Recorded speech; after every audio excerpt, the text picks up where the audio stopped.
अस्सलाम वालेकुम बच्चों। आज हम ये करते हैं अपना चैप्टर नंबर 15। हमारा लास्ट वाला टॉपिक हो चुका था। कल मैंने ना वो थोड़ा सा रह गया था तो लेक्चर में शेयर कर दिया था लेक्चर बाकी का, वो देख लीजिए। तो आज हम ना न्यूमेरिकल स्टार्ट करते हैं। इसके न्यूमेरिकल इस चैप्टर के 15.1 न्यूमेरिकल है आपका।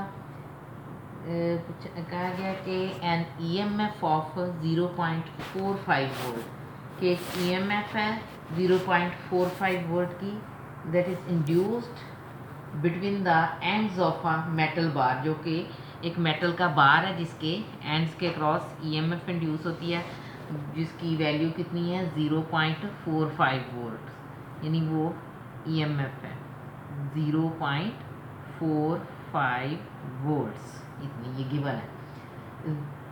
तो बार मूविंग, क्या कह रही है, metal bar moving through a magnetic field of 0.22 Tesla, यानी जो मैग्नेटिक बार है वो कौन सा है, पहले वाला first one, an EMF of 0.45 volt is induced between the ends of a metal bar. एक मेटल का एक बार है, यानी एक ऐसे रॉड सा है जिसके एंड्स के क्रॉस तो 0.45 वोल्ट की ईएमएफ इंड्यूस होती है, यानी पोटेंशियल डिफरेंस एक तरह का इंड्यूस होता है उसके एंड्स के क्रॉस 0.45 वोल्ट, यानी तो वो बार जो है that is moving through a magnetic field of 0.22 Tesla, यानी मैग्नेटिक फील्ड जो है वो उसकी स्ट्रेंथ क्या है, बी से उसको रिप्रेजेंट करते हैं ना, तो B is equal to 0.22 tesla के इक्वल है, यानी ये। अब वो पूछता है कि what field strength would be needed to produce an EMF of 1.5 volt, कि वो कहता है कि ये फील्ड स्ट्रेंथ तो है ना कि इतनी ईएमएफ 0.45 वोल्ट ईएमएफ प्रोड्यूस करने के लिए फील्ड स्ट्रेंथ, वो कहता है कि 0. वो कह रहा है कि 1.5 वोल्ट की ईएमएफ अगर प्रोड्यूस करनी हो वो इसी मेटल रॉड के एंड्स के क्रॉस, यानी ये इसको E1 कह लें और दूसरी वाली ईएमएफ को E2 कह लें, तो वो E2 उसने कहा हुआ है 1.5 वोल्ट है, इतनी है। कहता है कि इतनी ईएमएफ तो प्रोड्यूस हो रही है इस मैग्नेटिक फील्ड में जिसकी स्ट्रेंथ 0.22 टेस्ला है। कहता है कि अगर हम 1.5 वोल्ट की ईएमएफ उसी रॉड में प्रोड्यूस करना चाहें तो फिर मैग्नेटिक फील्ड स्ट्रेंथ क्या होगी। आप ये पहले वाली मैग्नेटिक फील्ड स्ट्रेंथ को भी V1 कह लो, पहले वाली ईएमएफ को भी E1 कह लो, और सेकंड वाली ईएमएफ को E2 कह लो, और मैग्नेटिक फील्ड स्ट्रेंथ को B2 कह लें आप, यानी जिस मैग्नेटिक फील्ड में ये वाली ईएमएफ इंड्यूस होती है उसकी स्ट्रेंथ क्या होगी। B2 उसने पूछी है, वो अननोन है हमारे पास। और भी कुछ चीज़ दिया हुआ है, assuming that all other factors remains the same, तो कहते हैं कि बाकी तमाम फैक्टर्स यानी वेलोसिटी कंडक्टर की जिसके साथ वो मूव कर रहा है, वेलोसिटी, लेंथ उस कंडक्टर की, और वो एंगल जिससे वो मैग्नेटिक फील्ड बी और उस कंडक्टर के दरमियान एंगल जो है, वो सारी चीज़ें जो है ना रिमेन सेम, दोनों केसेस में सेम रहती हैं। यानी जब ये वाली ईएमएफ इंड्यूस होती है कंडक्टर के एंड्स के क्रॉस और ये वाला मैग्नेटिक फील्ड होता है, उस वक्त जो लेंथ होती है कंडक्टर की, जो उसकी वेलोसिटी होती है जिसके साथ वो मूव कर रहा है, वो वही रहती हैं इस वाले मैग्नेटिक फील्ड स्ट्रेंथ में, जिसकी स्ट्रेंथ B2 से हमने रिप्रेजेंट की है, और उसका उस वक्त ईएमएफ जो इंड्यूस होती है उस कंडक्टर के अक्रॉस वो 1.5 वोल्ट है। उसके लिए बाकी फैक्टर्स कहता है सेम रहते हैं। तो हम E1 लिखते हैं फर्स्ट इंड्यूस्ड ईएमएफ के लिए। हमारे पास क्या फार्मूला है, वो दैट इज गिवन, ये गिवन है। उसके लिए फार्मूला ईएमएफ के लिए क्या होता है, E1 इज इक्वल टू, जो इसका मैग्नेटिक फील्ड होगा B1 VL sine of theta, L sine of theta. E1 is equal to, यानी पहले वाली EMF is equal to B1 उसका मैग्नेटिक फील्ड, उसकी वेलोसिटी कंडक्टर की, लेंथ इनटू साइन थीटा, ये इसके लिए फार्मूला है। अब सेकंड EMF, हम सेकंड फील्ड के लिए EMF अगर E2 से रिप्रेजेंट करें तो दूसरी दफ़ा जो है सिर्फ मैग्नेटिक फील्ड स्ट्रेंथ ही चेंज होनी है, वो B2 रहनी है, B2 हो जाएगी B1 से। लेकिन ये वी एल और साइन थीटा ये सेम रहने हैं, बाकी फैक्टर्स उसने बताया हुआ कि assuming that all other factors remains the same, यानी दूसरे सारे फैक्टर्स जो हैं वो सेम रहते हैं।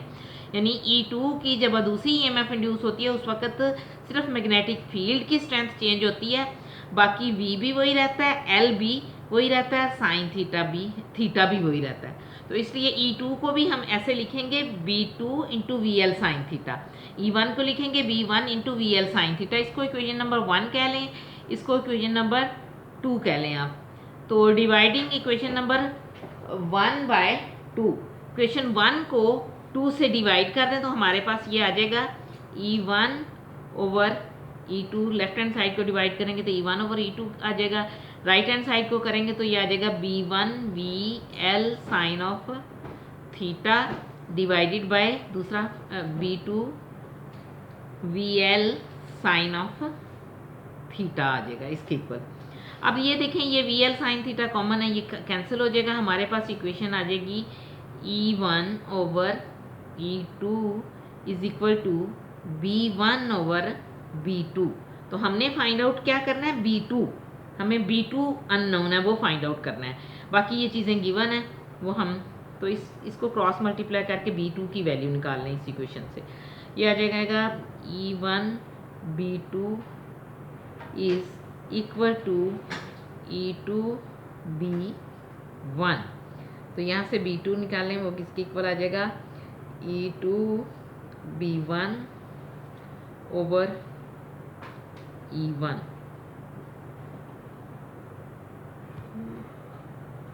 तो ये हो गया। अब इसमें वैल्यूज़ पुट कर देते हैं। E2 हमारे पास गिवन है 1.5 वोल्ट, B1 गिवन है 0.22 वोल्ट, और क्या चीज़ गिवन है, divided by E2 B1 over E1, और E1 गिवन है, E1 क्या है 0.45 वोल्ट, 0.45 वोल्ट।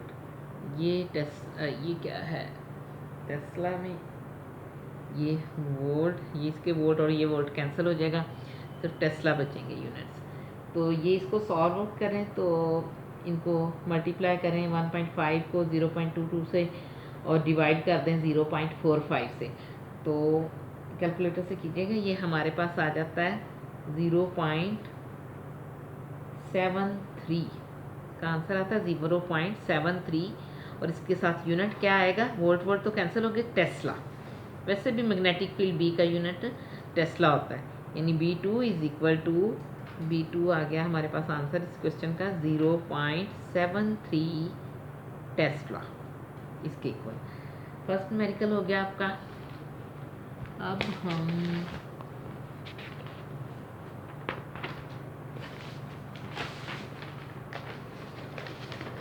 सेकंड करते हैं। अब सेकंड कितना है,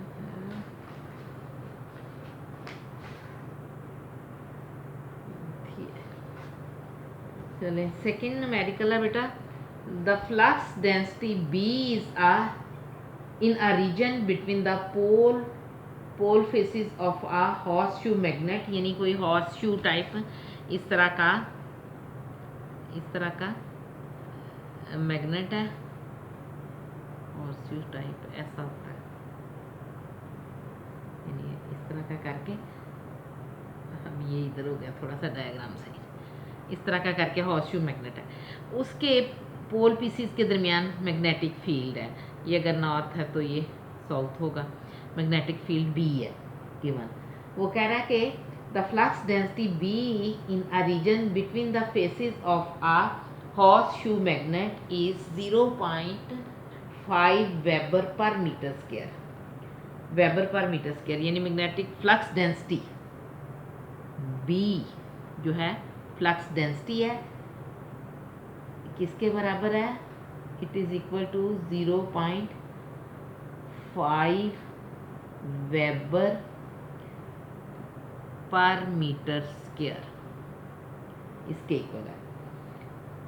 डायरेक्टेड वर्टिकली डाउनवर्ड, यानी ये इस तरह रखा हुआ है, नॉर्थ पोल ऊपर है अगर तो साउथ पोल नीचे है, तो मैग्नेटिक फील्ड स्ट्रेंथ की डायरेक्शन जो है वो इसकी फ्लक्स डेंसिटी की डायरेक्शन जो है वो यूँ होगी ऊपर से नीचे की तरफ, तो डाउनवर्ड।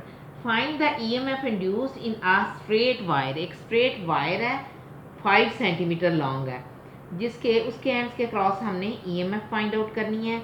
यानी वायर की length L is given, length of the wire L के इक्वल है, that is equal to 5.0 centimetre. इसको हम मीटर्स में चेंज कर देंगे, तो क्या करेंगे, सेंटीमीटर्स को मीटर में चेंज करें तो 10⁻⁻2 से आप मल्टीप्लाई करते हैं या 100 से डिवाइड कर देते हैं। सिंपली कहते हैं कि 5 को 100 से डिवाइड कर दिया, तो ये सेंटीमीटर्स मीटर में चेंज हो जाएंगे। 100 से करेंगे आ जाएगा 0.05 मीटर, इसमें चेंज हो गया, लेंथ आ गई गिवन है। Straight rod of length 5 centimetre long perpendicular to B, यानी बी के परपेंडिकुलर डायरेक्शन में मूव कर रही है रॉड, यानी वो उसकी रॉड की डायरेक्शन जो है ना, डायरेक्शन ऑफ मोशन यानी इस डायरेक्शन में मूव कर रही। मैग्नेटिक फील्ड ऊपर से नीचे की तरफ है, तो रॉड जो है लेफ्ट से राइट की तरफ जा रही है। तो when it is moved in a direction at an angle of 460 degree, यानी थीटा जो है that is equal to 60 degree. जी क्या कह रहे हैं, समझ नहीं आ रही। Theta is equal to 60 degree, क्या बजा रही हैं,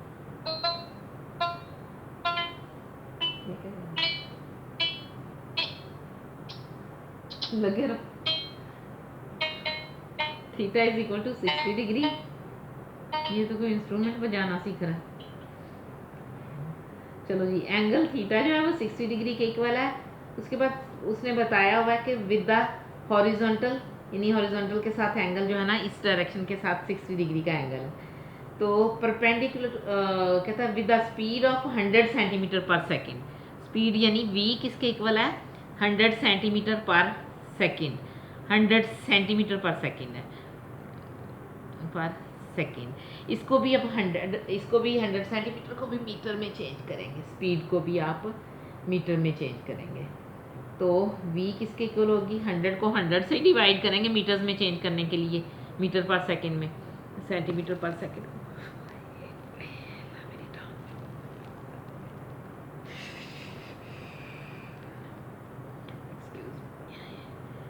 ये आ जाएगा 100 को 100 से डिवाइड किया तो ये आ जाएगा 1 मीटर पर सेकेंड।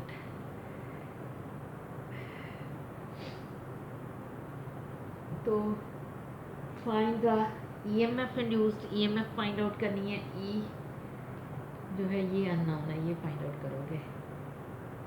एल तो कहता है ये फाइंड आउट करो।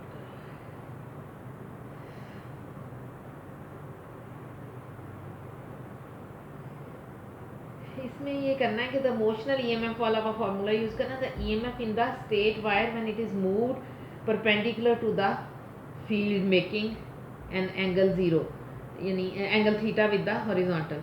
यानी ये मोशनल ईएमएफ फाइंड आउट करनी है व्हेन, जब वो रॉड जो है वो थीटा एंगल के साथ मूव कर रही हो, तो दो वो मोशनल ईएमएफ किसके इक्वल होती है, यहाँ E is equal to E dot L के इक्वल, एल। और आवाज़ अभी मैं बोली अब मेरे ना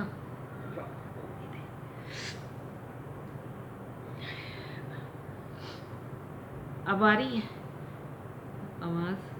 E is equal to E dot L के इक्वल है। E डॉट L होगा EL कॉज ऑफ थीटा के, तो यहाँ बट FM जो है मैग्नेटिक फोर्स इस पे एक्ट कर रही है, जो वो that is equal to QVB sine of 90 degree के इक्वल है। यानी वो मैग्नेटिक फोर्स जो है ना वो 90 डिग्री के एंगल से एक्ट कर रही है, तो that is equal to QVB के इक्वल होगी। तो यहाँ से एंड यहाँ से हम ये चीज़ें हमें पता हो तो हम ई की वैल्यू, मैग्नेटिक फील्ड की स्ट्रेंथ की वैल्यू फाइंड आउट कर लेते हैं। That is equal to F M, वो होता है magnetic force over F M over F over Q. F होता है ना क्यू ई के इक्वल, तो ई निकल आएगा एफ ओवर क्यू के इक्वल यहाँ से। तो और E is equal to F M की वैल्यू पुट करो। एफ एम हमने यहाँ निकाला है ना अभी, क्यू वी बी के इक्वल है। F M is equal to Q V B, तो वो निकालें फार्मूला में, क्यू वी बी के इक्वल पुट करें और नीचे डिवाइडेड बाय क्यू, तो क्यू क्यू से कैंसिल हो जाएगा। ई is equal to V into velocity into magnetic field, ये स्ट्रेंथ वो जो है डेंसिटी ऑफ। तो उसके बाद ये वाली वैल्यू ई वाली इक्वेशन में पुट करें, ई की ये इंड्यूस्ड ईएमएफ वाली इक्वेशन में, तो E will be equal to ई की ये वाली वैल्यू, ई की जगह हम लिख दें वी बी और आगे क्या है एल कॉज ऑफ थीटा। तो ये हमारे पास इंड्यूस्ड ईएमएफ के लिए फार्मूला आ जाएगा, वही हमने फाइंड आउट करनी है। अब इसी इक्वेशन में वैल्यूज़ पुट कर लें डिफरेंट क्वांटिटीज़ की जो दी हुई हैं। यानी सबसे पहले क्या करेंगे हम, आपको दिया हुआ है L magnetic flux density be the हुई है, एंगल 60 डिग्री दिया हुआ है और वेलोसिटी दी हुई है। तो आपने यहाँ से मैग्नेटिक फोर्स फाइंड आउट करनी है और ये electric field strength find out करनी है ई। तो ई चूँकि ये इंड्यूस्ड ईएमएफ होती है ई डॉट एल के इक्वल, तो ये आ जाएगी ई एल कॉज ऑफ थीटा के इक्वल। उसके बाद मैग्नेटिक फोर्स किसी कंडक्टर पे जो परपेंडिकुलरली मूव कर रहा हो मैग्नेटिक फील्ड के, यानी परपेंडिकुलरली प्लेस्ड हो, उस पर जो मैग्नेटिक फील्ड फोर्स लगाता है मूविंग कंडक्टर पे, that is equal to Q V B. वो क्यू वी बी के इक्वल होती है, Q V B into sine of theta, sorry cos theta नहीं साइन थीटा, ये साइन थीटा है, साइन ऑफ 90 डिग्री होता है, साइन 90 डिग्री चूँकि 1 होता है, ये क्यू वी बी के इक्वल आ जाएगा। तो हमारे पास इस इक्वेशन से ई किसके इक्वल आता है, एफ एम, यानी मैग्नेटिक हमारे पास होता है ना ये F is equal to Q E, यानी फोर्स अगर इलेक्ट्रिक फील्ड में किसी चार्ज पार्टिकल पे जो है वो एफ फोर्स लग रही हो तो F is equal to Q E के इक्वल होता है। तो यहाँ से आप F M is equal to Q E से निकालें ई की वैल्यू, तो E will be equal to F M over Q. तो यहाँ एफ एम की वैल्यू क्यू वी बी लगा दें और नीचे क्यू की वैल्यू क्यू ही है, तो वो एक दूसरे से क्यू क्यू कैंसिल हो जाएंगे, वी बी के इक्वल आ जाएगा ई। तो अब ई एम एफ वाले फार्मूला में E is equal to E L cos theta वाले फार्मूला में ई इज इक्वल टू ये वाला जो है ना, E is equal to E L cos of theta, इसमें आप ई की ये कैपिटल ई जो है इसकी वैल्यू लगा दें वी बी के इक्वल, तो आ जाएगा V B L cos theta इसके इक्वल। तो अब इनकी हम वैल्यूज़ पुट करेंगे फार्मूला में। वी किसके इक्वल निकाला था हमने, 1 मीटर पर सेकेंड, वी जो है 1 मीटर पर सेकेंड है, बी कितना है 0.5 वेबर पर मीटर स्क्वायर के, और एल लेंथ कितनी है 0.005 मीटर, और क्या है into cause of 60 degree, cause of 60 degree 1/2 के इक्वल होता है, 0.5 के इक्वल होता है आई थिंक। तो ये लगाएं cos 60, चूँकि cos 60 की जगह पे आप 0.5 भी लिख सकते हैं, ये आ जाना 0.5 multiplied by 0.05 into cos 60 degree है वो भी 0.5 के इक्वल होता है। इन सारी क्वांटिटीज़ को तो इसके यानी इन सारी इनको सॉल्व करें तो ये आ जाता है हमारे पास 0.0125 वोल्ट, इसके साथ आ जाना। ये सारों के यूनिट्स लिखे ना तो ये इसके साथ एक दूसरे के साथ ये कैंसिल हो जाते हैं। लेंथ का है मीटर, इसका 0.5 है, जो है मैग्नेटिक फील्ड स्ट्रेंथ ये है वेबर पर मीटर स्क्वायर, ये टेस्ला के भी इक्वल होता है। वेबर पर मीटर स्क्वायर को टेस्ला भी कहते हैं। और 1 ये जो है क्या नाम है वेलोसिटी, वो है मीटर पर सेकेंड इसके इक्वल। तो ये सारे यूनिट्स को सॉल्व करें तो ये वोल्ट के इक्वल आता है। 0.0125 वोल्ट यानी ई जो है EMF induce EMF that is equal to 0.0125 volt कह लें। ये आना ये है newton per coulomb, newton per coulomb के इक्वल आता है। लेकिन यहाँ यानी न्यूटन पर कूलम को हम newton per coulomb is equal to volt equal to 0.0125 volt. तो इसको राउंड ऑफ करें तो ये आ जाएगा आपके पास 2 पॉइंट्स आगे भेजें पॉइंट को, तो ये आ जाएगा 1.25 इंटू 10 की पावर माइनस 2 डिजिट्स आगे गया ना पॉइंट, तो 10 की पावर माइनस 2 से आप लेफ़्ट की तरफ गया है, राइट की तरफ शिफ्ट हुआ है पॉइंट। तो फिर डेसिमल जब राइट की तरफ शिफ्ट हो तो 10 की नेगेटिव पावर से मल्टीप्लाई करते हैं, तो इस तरह ये आ जाएगा इतने वोल्ट। तो ये क्वेश्चन भी आपका हो गया सेकंड। ही थोड़ा लाइन कि नहीं, इसमें आपने ये चीज़ें गिवन है देना है। इसके बाद आपने ई का फार्मूला लिखना है इमोशनल EMF का E.L की फॉर्म में, L लेंथ हो कंडक्टर की तो EL कॉज ऑफ थीटा के इक्वल आता है। उसके बाद FM की वैल्यू आप लिखेंगे, वो QVB साइन ऑफ 90 डिग्री के इक्वल होती है। फिर E की F और E में जो रिलेशन है F is equal to QE, इससे आप E की वैल्यू फाइंड आउट करेंगे, वो that is equal to FM over Q होगा। Q कैंसिल हो जाएगा, VB के इक्वल आ जाएगा E जो है। उसके बाद आप इंड्यूस EMF वाला फार्मूला जो है E is equal to EL cos of theta वाले में E की वैल्यू पुट करेंगे, तो वो क्या आती है VB के इक्वल, तो VBL कॉज ऑफ थीटा आ जाएगा। फिर थीटा ये वाला 60 डिग्री वाला एंगल है। सारी वैल्यूज पुट करें तो सॉल्व करें, सिंपल सोल्यूशन है इसका, इतना नहीं है, कॉम्प्लिकेटेड नहीं है। उसके बाद आगे नेक्स्ट न्यूमेरिकल है हमारा 15.3 थर्ड न्यूमेरिकल। ये है a coil of wire has n loops, यानी नंबर ऑफ लूप्स जो है ना किसी कॉइल में, एक वायर है जिसकी वो कॉइल की फॉर्म में लिपटी हुई है और उसके नंबर ऑफ टर्न्स या नंबर ऑफ लूप्स जो हैं वो 10 के इक्वल हैं।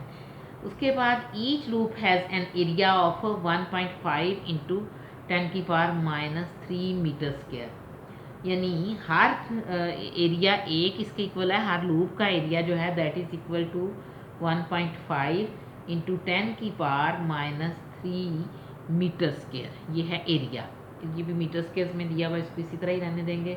उसके बाद है चेंज इन, उसके बाद उसने पूछा हुआ है a magnetic field is perpendicular to the surface of each loop, यानी हर लूप की सरफेस पे मैग्नेटिक फील्ड जो है वो परपेंडिकुलर है, यानी एट ऑल टाइम्स, यानी सारी सरफेसेस के ऊपर वो परपेंडिकुलर है मैग्नेटिक फील्ड। तो if the magnetic field is change from 0.0 tesla to 0.06 tesla in 1 second, यानी मैग्नेटिक फील्ड चेंज होता है 1 सेकेंड में। मैग्नेटिक फील्ड 0.06 टेस्ला से चेंज होकर 0.05 टेस्ला, यानी 0.05 टेस्ला से 0.06 टेस्ला तक चेंज हो जाता है, बढ़ जाता है, तो इतने सेकेंड्स में। तो कहता है find the average EMF induce in the coil during this time, यानी इतने टाइम के दौरान जो कॉइल में एवरेज EMF इंड्यूस होती है वो फाइंड आउट करें।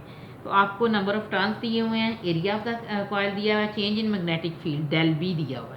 डेल बी किसके इक्वल होगा, B2 minus B1, B2 minus B1।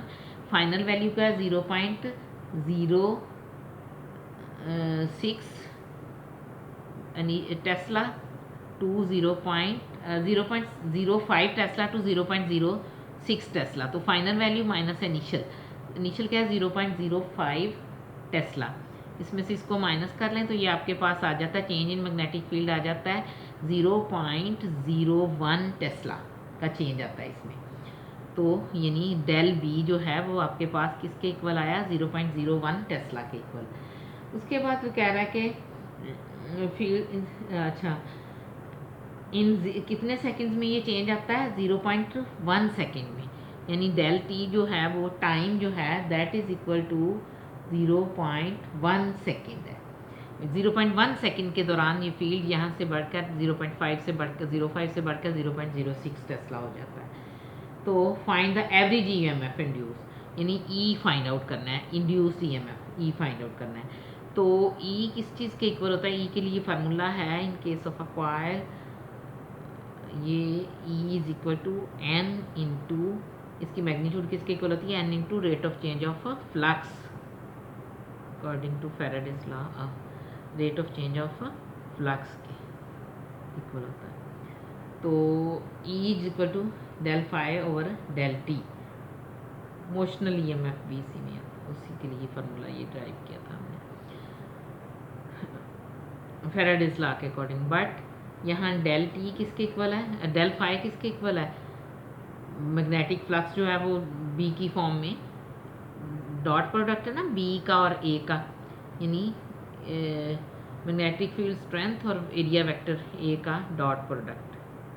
तो ये this is equal to del B into A, और हम उसने कहा है कि इसके दरमियान और इन दोनों के दरमियान एंगल जो है दैट इज़ इक्वल टू जो है ये एक दूसरे के, यानी ये मैग्नेटिक फील्ड इज चेंज, ये है magnetic field is perpendicular to the surface of the loop की, यानी ये जो क्लोज लूप होगा उसकी सरफेस पे मैग्नेटिक फील्ड सरफेस के परपेंडिकुलर है, यानी मैग्नेटिक फील्ड यूँ है, लूप यूँ रखा हुआ है, लेकिन उसके एरिया के मैग्नेटिक फील्ड जो है ना वो पैरेलल होगा।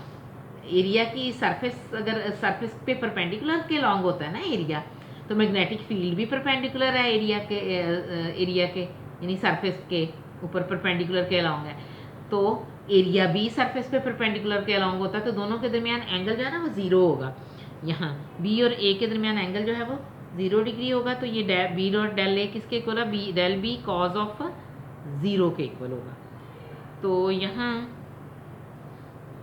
यह आ जाएगा डेल बी ए कॉस 0 1 होता है, तो ये आ जाएगा डेल बी इंटू ए के इक्वल। तो अब इसकी वैल्यूज़ लगाएं आप, डेल फाई आपके पास आ जाएगा डेल यानी ई, अब हम ई लिखते हैं, ई के लिए value E is equal to N into del phi की जगह क्या लिखेंगे? डेल बी इंटू, ये डेल फाई की वैल्यू निकाली थी ना हमने, del B into A divided by del B into A cos theta, तो डेल बी इंटू ए आया था, ओवर डेल टी। ये आप ईएमएफ इसके इक्वल होगी, इसमें आप वैल्यूज़ लगा दें। एन जो है वो किसके इक्वल है? 10 के। डेल बी जो है किसके इक्वल है? 0.01 टेस्ला के। उसके बाद एरिया किस चीज़ के इक्वल है इसका कॉइल का? 1.5 इंटू 10 की पावर -3 मीटर स्क्वायर, इसको नहीं आ रही, इसके equal divided by del T. Del T किसके इक्वल था? 0.01 नहीं, डेल टी टाइम कितना दिया हुआ है? टाइम नहीं लिखा हमने, हाँ ये लिखा हुआ है, del T is equal to 0.1 second, 0.1। तो इन सारों को सॉल्व करें तो ये आ जाता है, ये 1 पॉइंट, ये आ जाना है 1.5,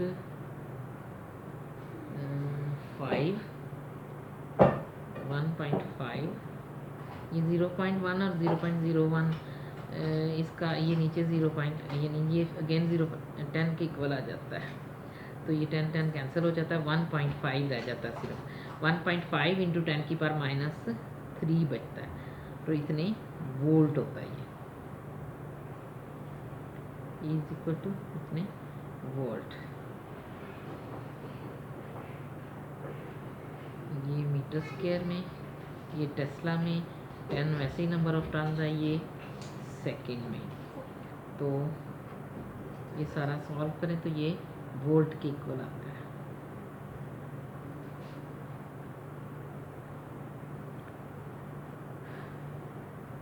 (1.5 इंटू 10⁻³ वोल्ट। नेक्स्ट क्वेश्चन लंबा है थोड़ा, ऐसा करते हैं 50 टाइम अभी 5 मिनट्स हैं, इतने में हो नहीं पाएगा। अगला क्वेश्चन हम इससे नेक्स्ट जो है ना वो छोटा वो कर लेते हैं। आप ना ये हमने 3 क्वेश्चन किए हैं ना, थर्ड क्वेश्चन नंबर 3 तक किए हैं हमने। 4 जो है ना थोड़ा सा लेंथी है क्वेश्चन, वो कल करेंगे इंशाल्लाह। आज क्वेश्चन नंबर ना 15.5 कर लेते हैं। इसमें ये है कि 2 coils are placed side by side, के 2 कॉइल्स साइड बाय साइड रखी हुई हैं, एक प्राइमरी है एक सेकेंडरी है।